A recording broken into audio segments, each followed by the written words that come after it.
దేవకీ పరమానందం కృష్ణం వందే జగద్గురుం ఓం శ్రీకృష్ణ పరబ్రహ్మణే నమః. ఓం శ్రీకృష్ణ పరబ్రహ్మణే నమః. ఓం శ్రీకృష్ణ పరబ్రహ్మణే నమః. ఓం శ్రీకృష్ణ పరబ్రహ్మణే నమః. ఓం శ్రీకృష్ణ పరబ్రహ్మణే నమః. ఓం శ్రీకృష్ణ పరబ్రహ్మణే నమః.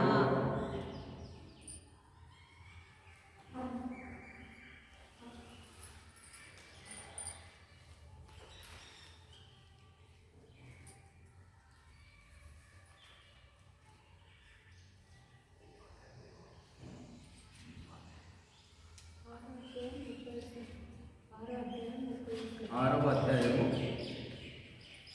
30వ శ్లోకం. కరెక్టేనా?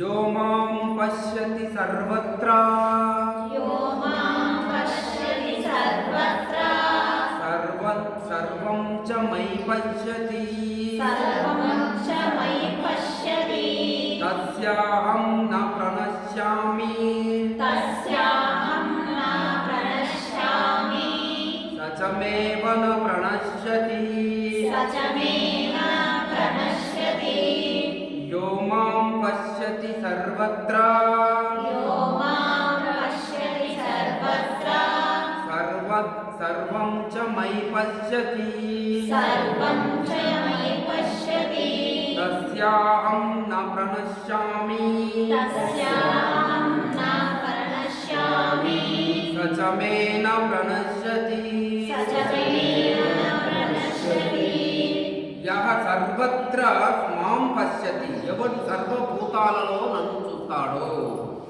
మైచ సర్వం పశ్యతి, మరియు నాలో జగత్తునంతా భూతాలనన్నింటినీ చూస్తాడో, అహం తస్య, నేను వానికి నా ప్రణశ్యామి, అదృశ్యని కాను, సచమే నా ప్రణశ్యతి, మరియు అతడు నాకు పరోక్షుడు కాడు అని అంటున్నాడు. అంటే ఇక్కడ శ్రీకృష్ణుడు ఏమంటున్నాడంటే, యా సర్వత్ర మాం పశ్యతి, ఎవడు నన్ను సర్వభూతాలలో చూస్తాడు. శ్రీకృష్ణుని ఎక్కడ చూస్తున్నాం మనము? కేవలం కృష్ణ మందిరంలో ఉండే శ్రీకృష్ణుని విగ్రహంలో మాత్రమే చూస్తున్నాం. అది కాదు ఆయన చెప్పేది, సర్వభూతాలలో నన్ను ఎవడు చూస్తాడు. సర్వభూతాలు అంటే ఏంటివి? పంచభూతాలు. పంచభూతాలు అంటే అగ్ని, ఆకాశము, భూమి, నీరు, ఇంకొకటి ఏమిటిది చెప్తుంది కదా, వాయువు. 5 ఇవి పంచమహాభూతాలు.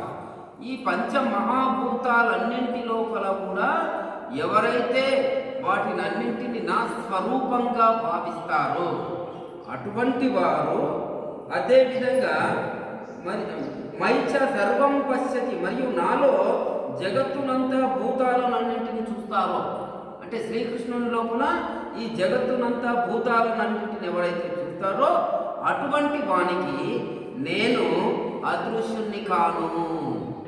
నేను ఆయనకు అదృశ్యుణ్ణి కాను, ప్రతిసారి ఆయనకు నేను కనిపిస్తూనే ఉంటాను. అదేవిధంగా మరియు అతడు నాకు పరోక్షుడు కాడు, అతడు కూడా నాకు అదృశ్యుడు కాడు. ఇద్దరం ఒకరికొకరు చూసుకుంటూనే ఉంటాం. అంటే మనం ఇక్కడ ఏమనుకుంటున్నామనంటే, భగవంతుడు అని అంటే మనకంటే భిన్నమైనటువంటి వ్యక్తి అని అనుకుంటున్నాం. భగవంతుని పట్ల మనకు ఒక భావము, సరైన భావం లేదు. భగవంతుణ్ణి మనకంటే చాలా పై స్థాయి వ్యక్తి, ఆయనను ఒక గుళ్ళో ఉంచి పూజించాలి. కాబట్టి ఈ స్వాములు, అర్చక స్వాములు ఉదయాన్నే పోయి ఆ విగ్రహం ఏదైతే ఉన్నదో మూల విరాట్కు ఏం చేస్తారు వాళ్ళు? జలాభిషేకము, పంచామృతాభిషేకము, తర్వాత నైవేద్యము, షోడశోపచార పూజ అంటారు. 16 రకాల దాంట్లో పూజ చేస్తారు. ఆ విధంగా పూజ చేస్తేనే ఆ దేవుడు అనుగ్రహిస్తాడు అని మనం అనుకుంటాం అన్నమాట. కాబట్టి దేవుడు ఎక్కడున్నాడు? గుళ్ళో ఉన్నాడు అనేటటువంటి భావన బాగా ప్రతిష్ఠితమైపోయింది అందరి హృదయాల లోపల కూడా. అదే శ్రీకృష్ణుడు అంటున్నాడు, నేను గుళ్ళో లేను, ఈ పంచభూతాలు, ఈ సర్వభూతాలన్నింటిలో నేనున్నాను. ఈ సర్వభూతాలన్నింటిలో ఎవడైతే నన్ను శ్రీకృష్ణుని యొక్క స్వరూపాలై ఈ యొక్క అగ్ని, జలము, వాయువు, భూమి, ఆకాశం అని అనుకుంటారో, అన్నింట్లో కూడా నన్ను చూడగలుగుతారో అటువంటి వాళ్ళకి, అదేవిధంగా వాణి లోపల అన్నింట్లో కూడా అంటే ఈ సృష్టి మొత్తంలో నేనే ఉన్నాను, నా లోపల ఈ సృష్టిని ఎవడు చూడగలుగుతాడో వాడు నాకు అదృశ్యుడు కాడు, వానికి నేను అదృశ్యుని కాదు, ఇద్దరం ఒకరికొకరు చూసుకుంటూనే ఉన్నాము అని అంటారు. అంటే ఇక్కడ మనకు కావాల్సింది ఏమిటి అని అంటే, మనము అవతల వ్యక్తి లోపల కానీ అవతల భూతాల లోపల కానీ అవన్నీ కూడా కృష్ణుని చేత ఏర్పడ్డాయి, ఇదంతా కూడా కృష్ణ పరమాత్మనే అనుకోవాలి. ఎందుకు ఆ విధంగా అనుకోవాలి అంటే, శ్రీకృష్ణుడు ఏం చేసిండు, ఈ యొక్క అర్జునునికి ఈ భగవద్గీత ఉపదేశిస్తున్న సమయం లోపల తన విశ్వరూపాన్ని ప్రదర్శించింది. ఆ విశ్వరూపం లోపల ఏమైపోయింది, అన్నీ కూడా ఆయన లోపలనే కనిపించినాయి మనకి.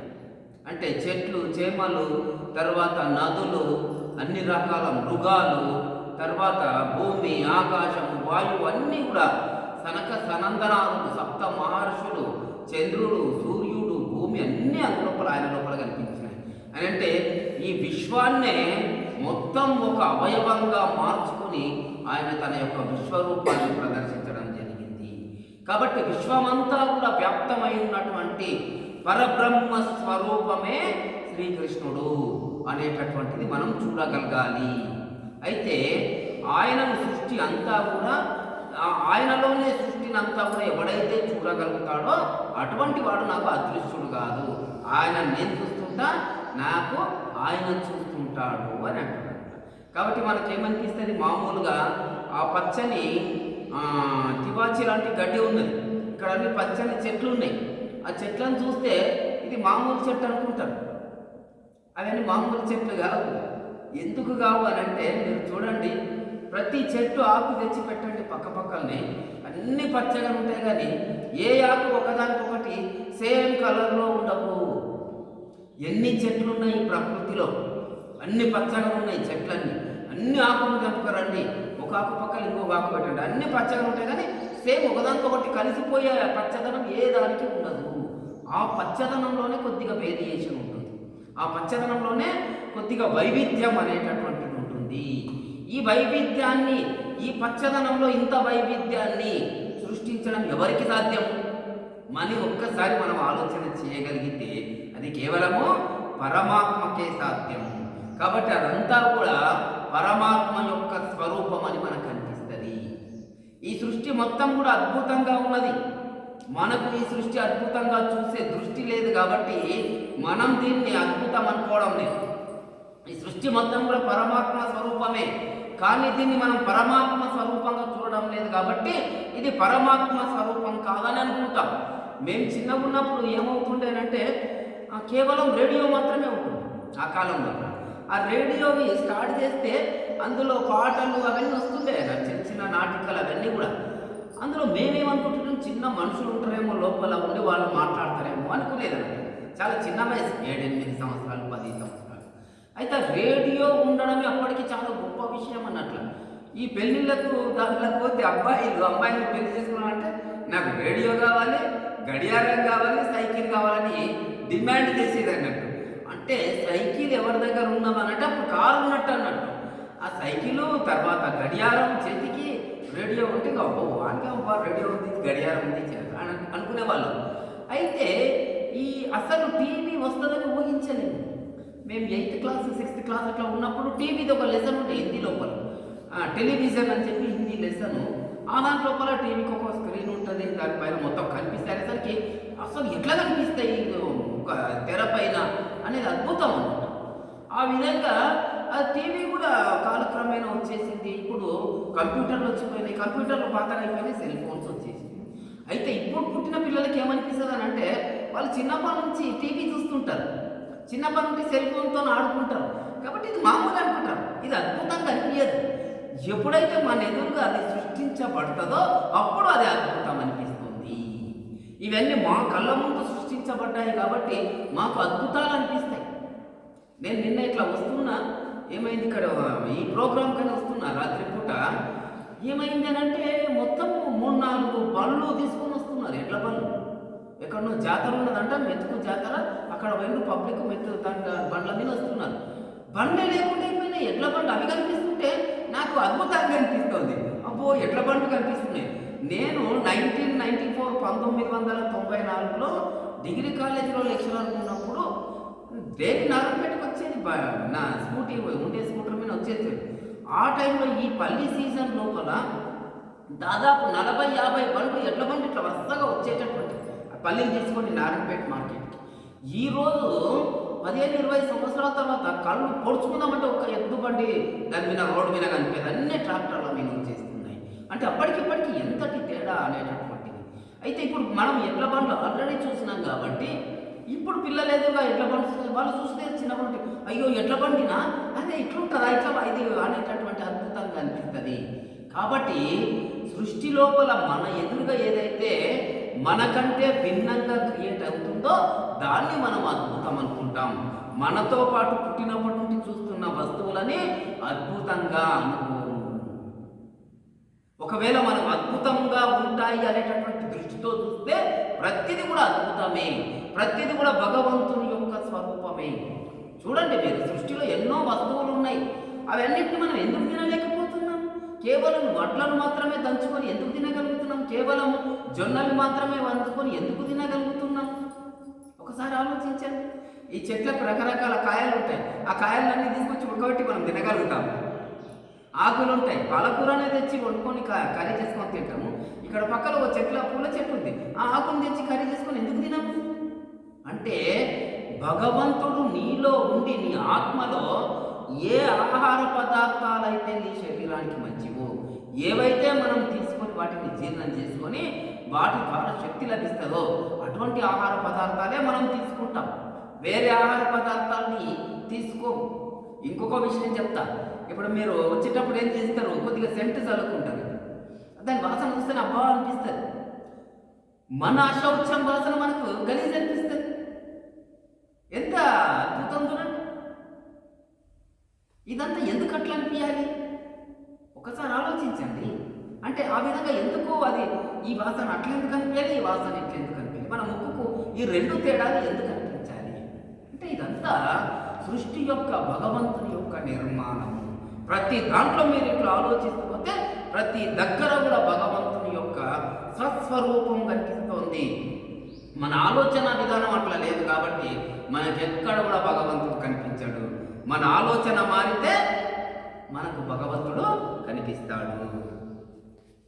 కాబట్టి ఎవరైతే ఈ సృష్టి మొత్తం సర్వభూతాలలో నన్ను చూస్తాడో, ఎవరైతే నాలో ఈ జగత్తునంతా భూతాలన్నింటినీ చూస్తాడో అటువంటి వానికి నేను అదృశ్యం కాను.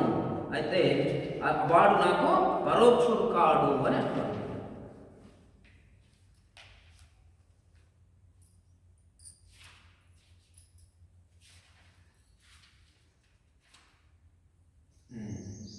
అసంశయం మహాభావో అసంశయం మహాభావో మనో దుర్నిగ్రహం చలం మనో దుర్నిగ్రహం చలం అభ్యాసేన తు కౌంతేయ అభ్యాసేన తు కౌంతేయ వైరాగ్యేన చ గృహ్యతే వైరాగ్యేన చ గృహ్యతే అసంశయం మహాబాహో అసంశయం మహాభావో మనో దుర్నిగ్రహం చలం మనో దుర్నిగ్రహం చలం అభ్యాసేన తు కౌంతేయ అభ్యాసేన తు కౌంతేయ వైరాగ్యేన చ గృహ్యతే వైరాగ్యేన చ గృహ్యతే.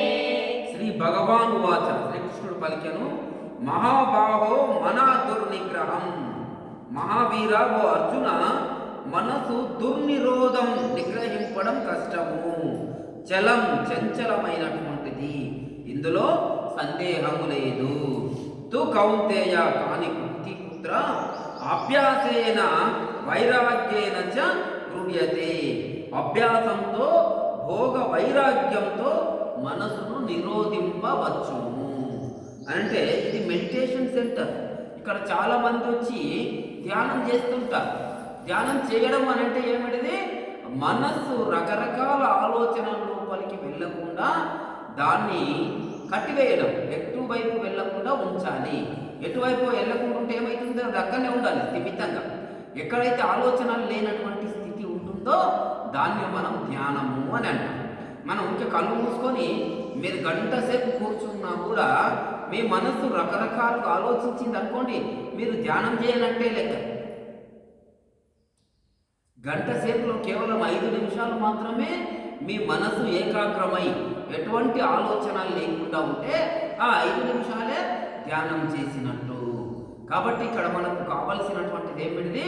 మనసు చంచలమైనటువంటిది, ఇది రకరకాలుగా ఆలోచిస్తూ ఉంటుంది.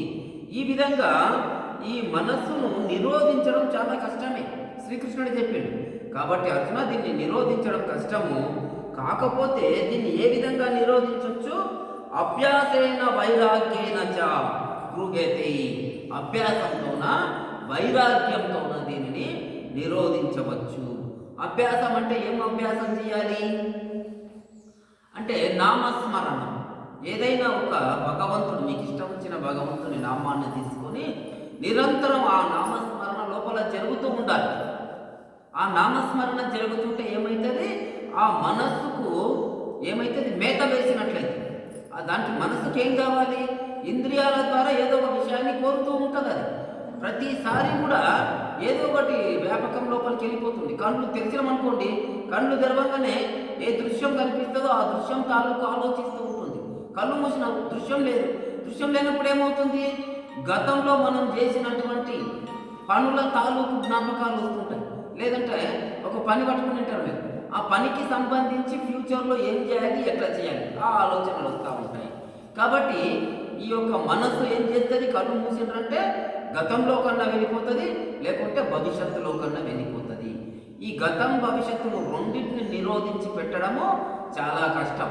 మీరు ధ్యానంలో కూర్చున్నప్పుడు నా మనస్సు ఎక్కడ పోకూడదు, శ్వాస మీద ధ్యాస అని పెడతారు. శ్వాస మీద ధ్యాస ఉంటుంది. ఇట్లా శ్వాస మీద ధ్యాస ఒక నిమిషం అట్లా ఉంటుందో లేదో సడన్గా ఏదో జ్ఞాపకం వస్తుంది. ఈ శ్వాస మీదకి వెళ్ళిపోతుంది, ఆ దాని మీదకి వెళ్ళిపోతుంది అన్నట్టు మనసు. అట్లా పోయి ఒక 5 నిమిషాలు ఆలోచన చేసేసరికి, అరే నేను ధ్యానంలో కూర్చున్నా కదా, నేను ఏం చెప్పినాను?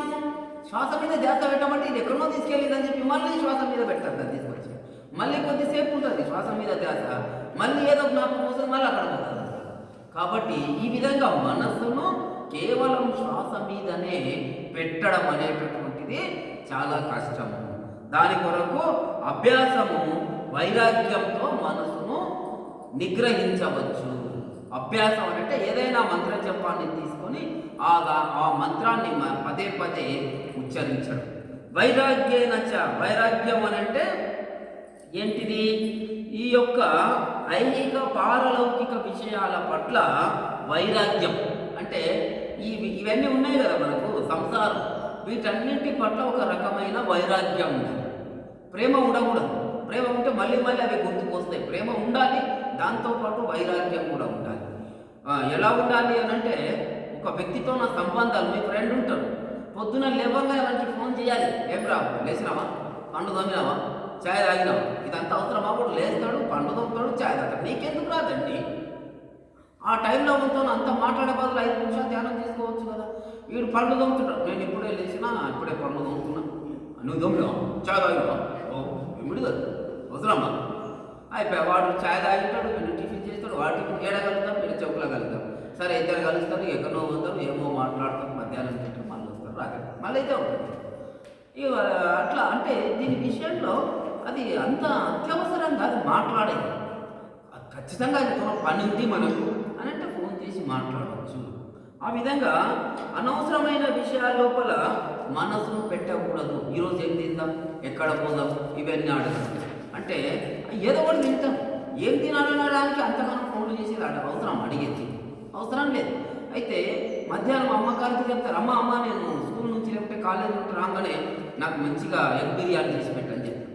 అంటే ఆ విధంగా ముందే మనం ప్లాన్ చేసి పెట్టుకుంటాం, ఈ టైంకి ఇది తినాలి, ఇది తినాలి. అవన్నీ అనవసరం, ఏది ఉంటే అది తినాలి. అదే వైరాగ్యం. వైరాగ్యం అంటే అన్నిటిసి పెట్టడం వైరాగ్యం కాదు. ఏది దొరికినా దాంతో తృప్తిగా ఉండడమే వైరాగ్యము. మధ్యాహ్నం నాకు అన్నం దొరికిందా లేదా, తిన్నాను కదా ఆకలైనప్పుడు, దట్ ఈస్ ఎనఫ్. ఏం తిన్నావు అనేది ముఖ్యం కాదు, ఏది దొరికినా దానితో తృప్తిగా ఉండడమే వైరాగ్యం. వేమన్న ఉన్నారు కదా, వేమారెడ్డి గారు. వేమారెడ్డి గారు కొండవీటి రాజ్యానికి ప్రభువు. వాళ్ళన్న అన్నకోమటి వేమారెడ్డి అని వాళ్ళన్న రాజు అన్నాడు. ఈయన యువరాజు. అయితే ఈయన యువరాజు అయితే ఏమవుతుంది అని అంటే, ఈయన కొద్దిగా వదిన దగ్గర చనువు ఎక్కువ. వదిన దగ్గర చనువు ఎక్కువ కాబట్టి ఆమె దగ్గర ఇది చేస్తుంటాడు అన్నట్ల, ఏమంటారు, ఒక రకమైన ప్రేమగా ఉండడం, ఆమెతోన చిలిపిగా మాట్లాడడం, తల్లిలాగా చూసుకుంటుంటాడు అన్నట్టు. ఆమె కూడా కొడుకులాగానే చూసుకుంటుంటాడు. వదిన నాకు డబ్బులు నేను ఆడిపోతా ఇడిపోతా అంటే డబ్బులు ఇస్తుంటుంది మెల్లగా, అన్నకు తెలియకుండా. అంటే డబ్బులు తీసుకుంటూ అక్కడ తిరిగేది ఇక్కడ తిరిగేది, అట్లా ఇట్లా ఏమైతుంది, పక్క ఊర్లో ఒక వేశ్య దగ్గర ఆయనకి పరిచయం ఏర్పడతాడు. ఆమె పేరు విశ్వద. వీడు ప్రతిరోజు కూడా ఏం చేస్తుంటాడు, ఆమె దగ్గరికి పోతుంటాడు వస్తుంటాడు. అట్లా కొన్ని రోజులకి ఏమైతే అక్కడనే ఉండడం ప్రారంభిస్తాడు. 5-6 రోజులు ఆమె దగ్గర ఉండాలి, మళ్ళీ రావాలి, మళ్ళా వదిన దగ్గర డబ్బులు తీసుకుపోవాలి, మళ్ళీ ఆమె ఉండాలి. ఈ విధంగా 8 రోజులు 10 రోజులు 15 రోజులు అట్లే ఉండాలి. ఇదంతా కొంతమంది ఏం చేస్తారంటే వాళ్ళ అన్న చెప్తారు, వేమారెడ్డి చాలా మారిపోయాడు, మీ తమ్ముడు మున్పట్లాగా లేడు, ఆయన పక్క రాజ్యాలకు పోతున్నాడు, పోయి మొత్తం సైన్యాన్ని తయారు చేసుకుంటున్నాడు, ఎప్పుడో ఏమో చూసి నీ పైన యుద్ధం చేస్తాడు, నిన్ను రాజ్య పదవి నుంచి తొలగించి తాను రాజు కావాలని అనుకుంటున్నాడు అని ఆయనకు అన్ని ఏమంటారు, వాటిని చాడీలు చెప్తారు. చెప్పేసరికి ఆయన కూడా నిజమే అనుకుంటాడు, పిచ్చోడు అనుకొని ఏం చేయాలంటే వేమారెడ్డిని చంపేయాలి. అబ్బో ఇది బాగుంది, చంపడం ఎలా చంపాలి అని అంటే ఆమె విశ్వద ఉన్నది కదా, ఆమెకే మనం చెప్పి విషం ఇచ్చి చంపేద్దాం అని అనుకుంటాం. అంటే సరే అని చెప్పి అనుకోకుండా రాజుగారు వస్తారు.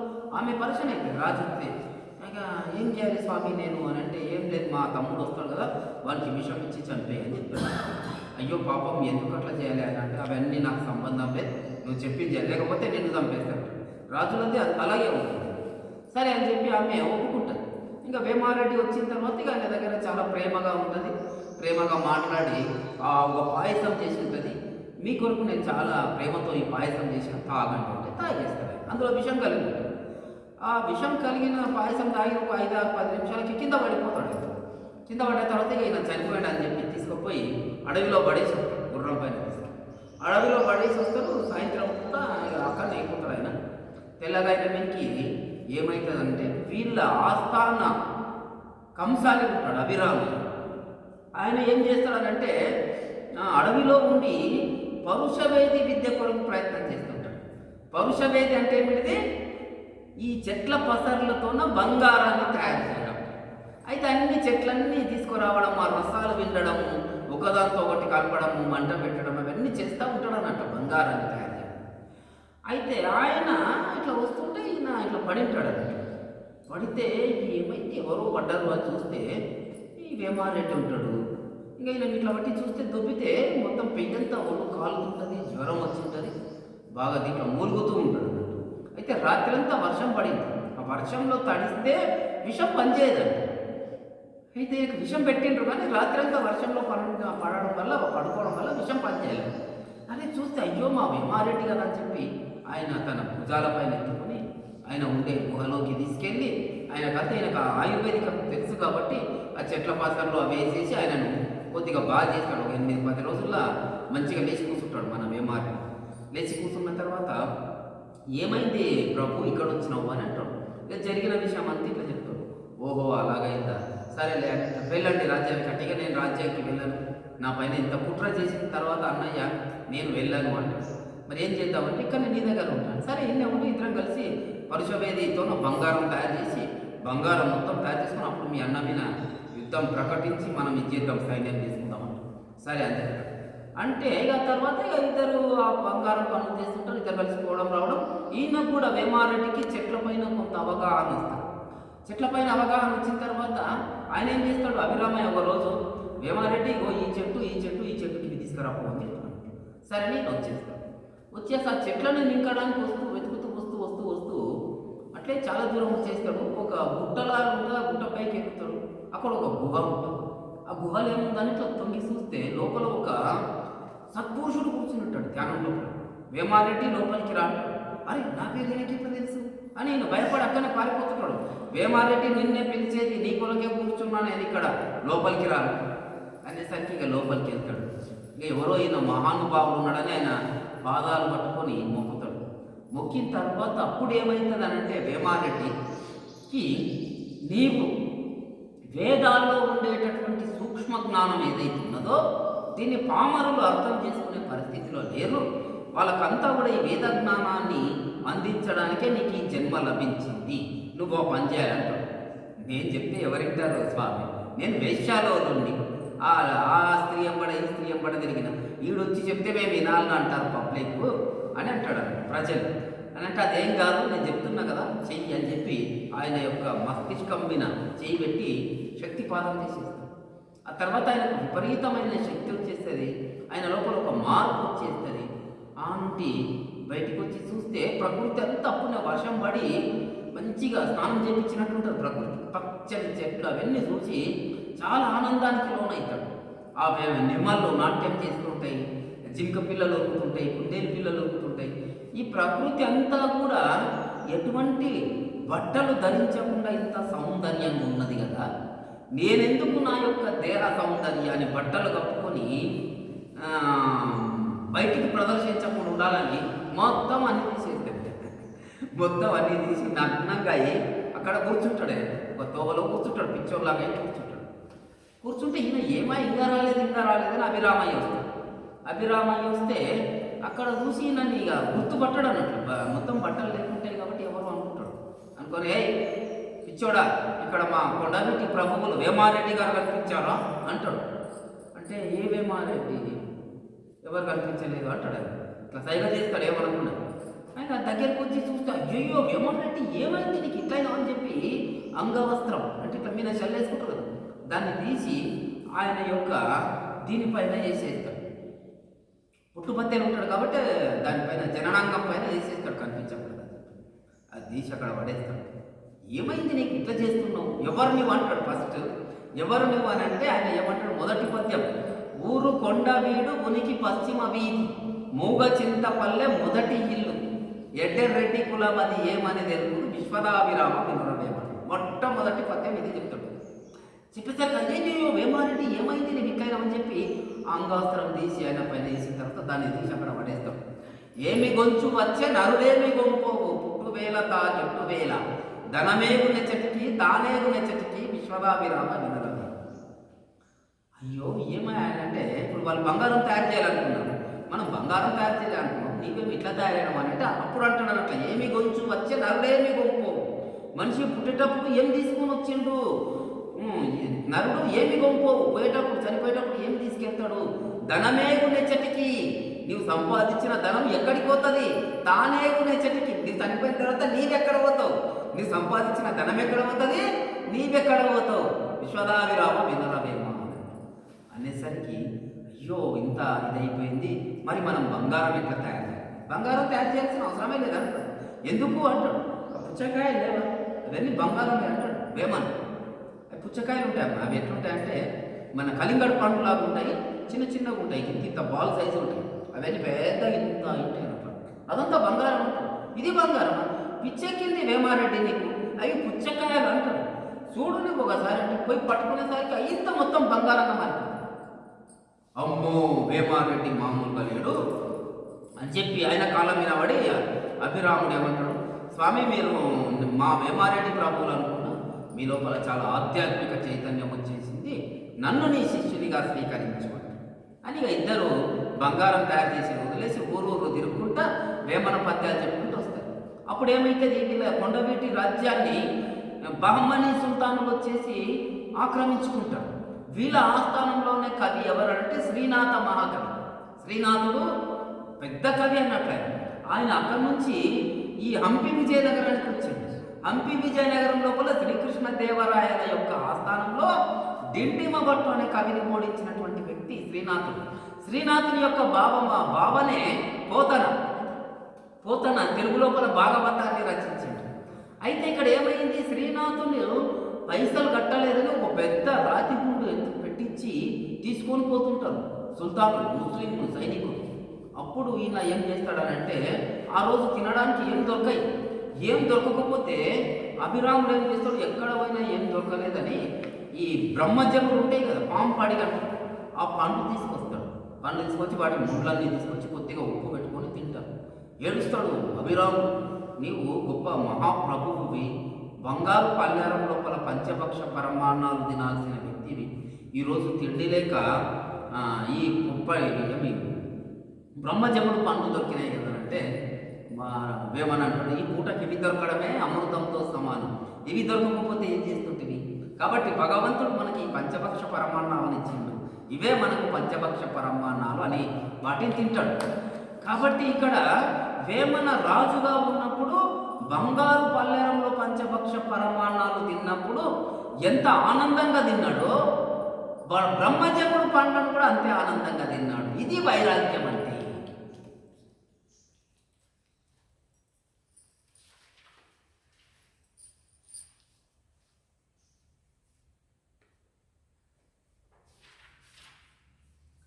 తపస్విభ్యోధికో యోగి జ్ఞానిభ్యోపి మతోధికః కర్మిభ్యశ్చాధికో యోగి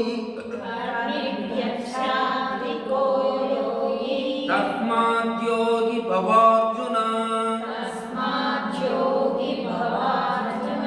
తపస్విభ్యోధికో యోగి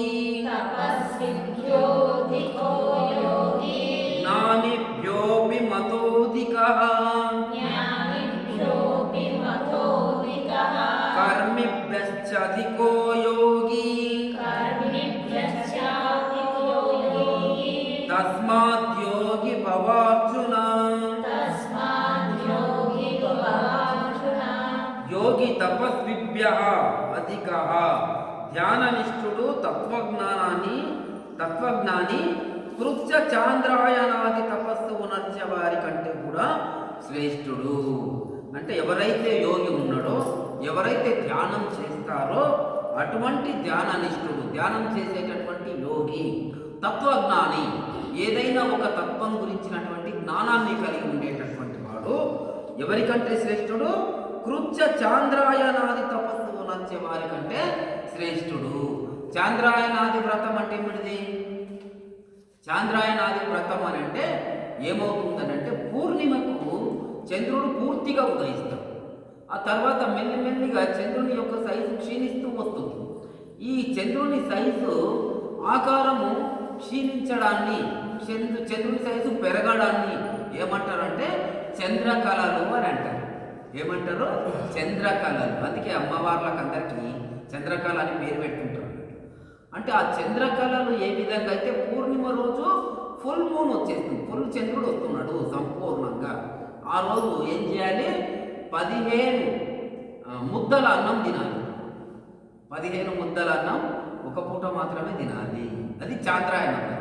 మరుసటి రోజు ఏం చేయాలి? 14 ముద్దలు తినాలి. మళ్ళీ తర్వాత మరుసటి రోజు 13 ముద్దలు.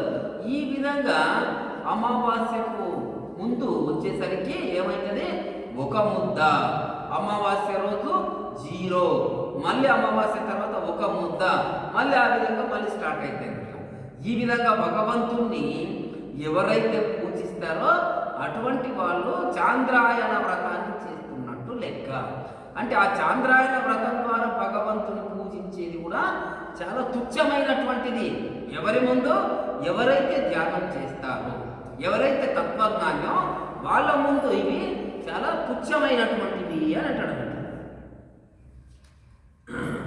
జ్ఞానిభ్య అపి అధిక యోగి, శాస్త్రార్థం ఎరిగిన పండితులు, శాస్త్రజ్ఞుల కంటే కూడా యోగి, తత్వజ్ఞాని శ్రేష్ఠుడు. ఇప్పుడు శాస్త్రార్థం తెలిసి ఉంటాం కొంతమందికి, ఒక వేదాన్ని తీసుకొని చదివి చెప్పగలుగుతాడు పండితుడు, కానీ ఆయన కంటే కూడా ఈ ధ్యానం చేసేటటువంటి యోగి గొప్పవాడు. ఎందుకు గొప్పవాడు? ఆయనకు శాస్త్రజ్ఞానం తెలుసు. మీకు శాస్త్రజ్ఞానం ఏం తెలియదు, ధ్యానం చేయడం మాత్రమే తెలుసు. కానీ మిమ్మల్ని గొప్పలు అంటున్నాడు. మీరు ఆయనంతలాగా మాట్లాడలేదు, ఒక విషయం మీద మాట్లాడలేదు. ఆయన మీరే గొప్పవాళ్ళు ఎందుకు అట్లా అంటున్నాడు? అంత బయటనే చెప్తూ ఉన్నారు వాళ్ళు, కానీ లోపల పాటించడం లేదు. అనుభవం లేదు. అనుభవం లేదు. ధ్యానం చేసేటోళ్ళకే పరమాత్మ యొక్క అనుభవం ఉంటుంది. ధ్యానం అంటే ఏమిటిది? పరమాత్మ అనుభవాన్ని పొందడం. వాస్తవంగా చెప్పాలంటే పరమాత్మ అనుభవం వాళ్ళకు ఉంటుంది. వీళ్ళకేముంటుంది? పరమాత్మ అనుభవం ఎలా పొందాలో చెప్పగలుగుతారు, అనుభవం ఉండదు. భక్ష్యాలు చేయడం ఎలాగో మీరు వివరించి చెప్పగలుగుతారు. ఎంత చెప్పినా కూడా ఏమవుతుంది? తిన్న తర్వాతనే దాని యొక్క అనుభవ ఆనందం లభిస్తుంది. అదే అండి ధ్యానం చేసేటోళ్ళు అనంటే తినేటోళ్ళు అన్నారు. ఈ యొక్క పండితులు అనంటే భక్ష్యాలు ఇట్లా చేయాలని చెప్పేటోళ్ళు అన్నారు. కాబట్టి వాళ్ళకి చెప్పడం అంతా తెలుసు, మొత్తం తెలుసు, ఏమేం కావాలి, ఏమేం చేయాలి, ఎట్లెట్లా చేయాలి అంతా తెలుసు. కానీ తింటలేరు. తిననప్పుడు ఏమవుతుంది? ఆ జ్ఞానం వేస్ట్. కాబట్టి వాళ్ళకంటే యోగినే శ్రేష్ఠుడు. కర్మిభ్యచ అధిక, అగ్నిహోత్రాది కర్మలను అనుష్ఠించే వారి కంటే కూడా శ్రేష్ఠుడు. అంటే ఉదయాన్నే లేచి అగ్నిహోత్రాన్ని వెలిగించేటటువంటి బ్రాహ్మణులు ఉంటారు, వాళ్ళని ఏమంటాం? అగ్నిహోత్రుడు అని అంటాం అన్నట్టు. అటువంటి వాళ్ళ కంటే కూడా ఈయన శ్రేష్ఠుడు కాగా కనుక పార్థ తత్వజ్ఞానికి కమ్ము. కాబట్టి ఆ పండితుడు కావాల్సిన అవసరం లేదు. ఆ యొక్క చాంద్రాయనాది వ్రతాన్ని మొనర్చేటటువంటి వాడిని కావాల్సిన అవసరం లేదు. పండితుడు శాస్త్రజ్ఞానాన్ని పొందేటటువంటి పండితుడు కావాల్సిన వాళ్ళకంటే గొప్పదైనటువంటి యోగివిగా, తత్వజ్ఞానివిగా అని అంటారు.